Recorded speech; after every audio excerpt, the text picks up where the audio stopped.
So I decided to do another one of Alan the Comic Collector Geek's Friday Challenge videos, and this was the one for the books that you're most thankful for. So I'm going to go in reverse chronological order. They're not like ranked my most thankful to my least or anything like that. And there's really, most of these books are not big books. They're ones that have sentimental value, most of them. And another point is that some of these books did not survive. So these are replacement issues. So the first one I'm going to show is actually the very first Golden Age comic book that I ever got. And it's Detective Comics number 95. I got this about 11 or 12 years ago, and it was my first and my only one for many years. But I'm thankful to have this in my collection, being the first Golden Age book that I've ever gotten, and it's a really nice detective with Batman. Now, the next book I have collected on and off for 51 years, and I've had periods where I didn't collect for a long time. And back in the early 90s, I had been out of collecting for over a dozen years. But when I first got back into it, I wanted to get a comic book that I had always wanted since I was a kid in the 70s. And that is Conan the Barbarian #1. So I finally got this in 93. And this is a nice raw copy, obviously, Barry Windsor Smith cover and classic cover. It's a mid-grade, maybe a 6.5. Now, another book, I was a big Defenders fan as a kid, and I always wanted Defenders 1 and the first appearance of the Defenders, which was in Marvel Feature #1. So that's this book here, Marvel Feature #1. And I don't remember exactly when I got this. I think I did pick it up sometime in the 80s. I was not actively collecting, but somewhere along the way, I think I picked this up. So this is a pretty special book to me, because one, again, I had always wanted since I was young. Now, another important book for me is a magazine. It's The Savage Sword of Conan, number 30. I believe this is 1978. Now, at that time, I had already read all of those 12 paperbacks that were published. I think it was Ace back then. And I knew Conan was in the comic book, so I finally picked this up, and this is the first Conan comic book I ever got. It's Frank Brunner cover and art, and it's the adaptation of The Scarlet Citadel. And so that was my first Conan comic. So that's special. Now, another extremely special comic book for me. When I was first into comic books in the mid-70s, I was a huge Incredible Hulk fan, and I still am.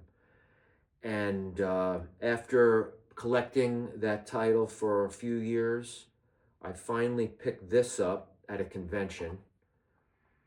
And this is the Incredible Hulk #102, a Marie Severin cover. And I got this, I also believe it was 78. And at the time, I spent $3 on it, which was the most I'd ever spent on a comic book at that point. I've since exceeded that limit by a little bit. This copy is actually fairly high grade. I think it's at least a 9.0. And this is one of the most special books to me in my entire collection.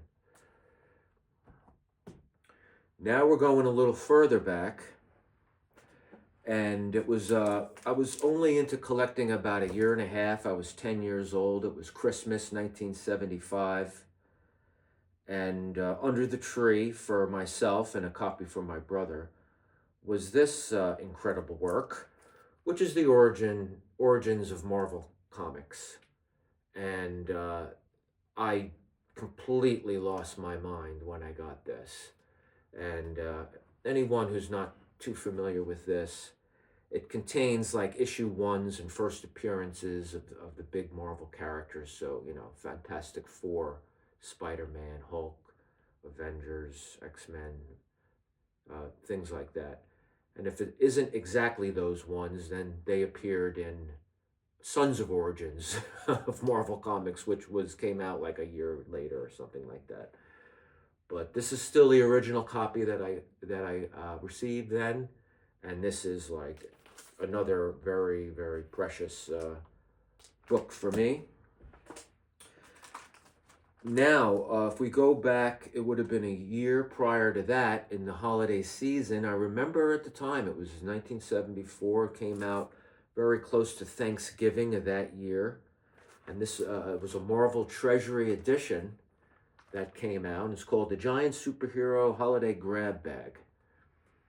And another one of these oversized books that reprint some of the better known issues that appeared obviously a few years or earlier, or even in the 60s. And as a 9-year-old, I mean, I couldn't even tell you the impact that this had on me.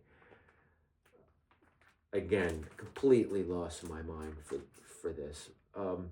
Unfortunately, the original didn't survive. Some years later, I got this replacement copy, so it's going to have to be good enough. Now we're down to the last three. So I'm going to show the first three comic books I ever bought. Unfortunately, and I believe, okay, yeah, they all came out close to the same month. Fortunately, two of them are replacement copies.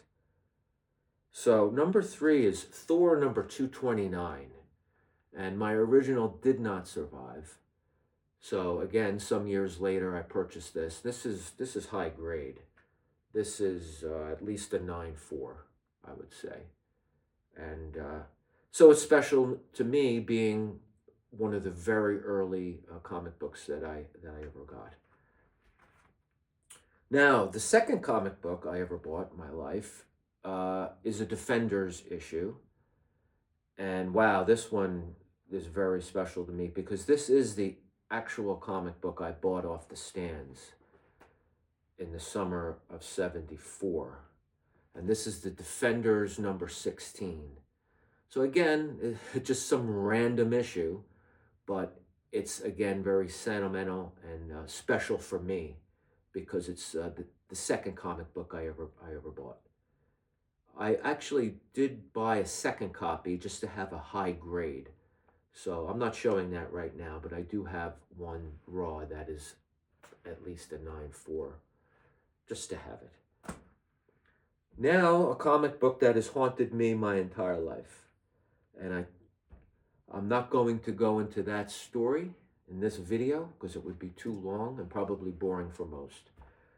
But believe it or not, the very first comic book I ever bought in the first week of August of 1974, I was 9 years old, was Hulk 181. And unfortunately, this isn't my original copy. This is a replacement copy. It's a mid-grade, maybe a 6. And I'm thrilled to even have this one because I sort of chased this comic book my entire life. And it was always, I thought, out of reach. And I never ponied up the money to buy one until I finally bought this in '92 it was actually Heroes Con, one of the earlier ones in '92 in Charlotte, North Carolina. And I bought this for $40. I talked them down from 50. But God, do I wish I spent maybe 3 or 4 or 5 or $600 and bought a high grade. But there are many other regrets on this book, and I won't go into that because it's still painful after 50 years. But obviously this book is the most special in my collection, even though it's not the original. It represents what I got way back when. So those are the top books that I'm thankful for. Again, mostly just all sentimental books, nothing, no big books. Uh, but that's my list. So until I can do another one of these challenge videos, that's going to be it. Thank you so much.